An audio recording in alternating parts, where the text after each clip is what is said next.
Un gusto hablar contigo, Juliana. Llevamos un año viendo imágenes impresionantes de quemas sin control en la Amazonía. ¿Cómo se vive la tensión entre ambientalistas y colonos, Gustavo?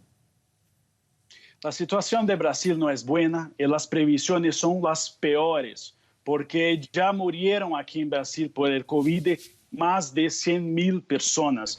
Y los expertos creen que llegaremos a la marca de 200.000 muertos. Y los indígenas son los más afectados por la crisis ambiental y por la crisis sanitaria. En julio de este año hubo un crecimiento de casi 28% de la deforestación en Amazonía en la comparación con el año pasado. Y los indígenas son los más afectados.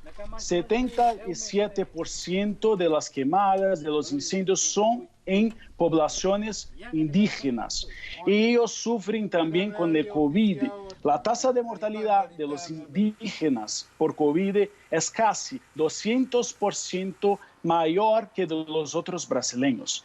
Entonces, las tensiones en la Amazonía están muy grandes y los indígenas no aguantan más las muertes por COVID y por los incendios. Entonces, esta protesta en Pará, que fue cerrada, que terminó ayer, enseña esto, que ellos no aguantan más y que ellos quieren alguna cosa del gobierno brasileño, que el gobierno brasileño tenga medidas de protección y que el gobierno brasileño finalice los incendios, que son incendios ilegales en Amazonía.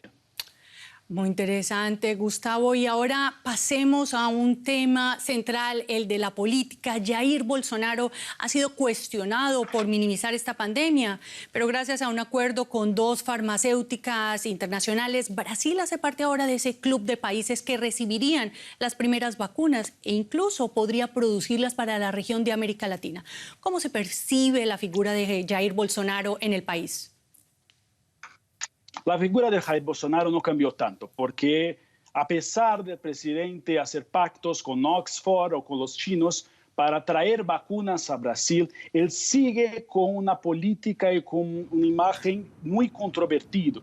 El presidente sigue saliendo a las calles sin mascarillas, el presidente sigue criticando el confinamiento que fue adoptado por las provincias brasileñas.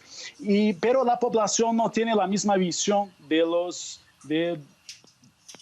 países del mundo, porque la población brasileña cree que Jair Bolsonaro no lleva la culpa por las muertes. Una encuesta que fue promovida por el periódico Folha de São Paulo, el más grande de Brasil, enseñó que la aprobación de Jair Bolsonaro creció casi 5% y llegó a la mayor desde que él asumió el gobierno.